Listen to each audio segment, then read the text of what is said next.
guys and gals, welcome back to the channel where today we're going to show you how to replace the diesel fuel filter on your Mercedes GL. So here's your fuel filter, there's your part number, and once we've changed out the filter, we're going to go ahead and shock dose the system with PM 900.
Next, we're going to have to undo this clip and these two clamps here.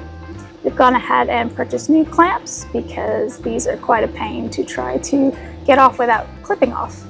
And you can see there, our fuel filter sits directly straight down.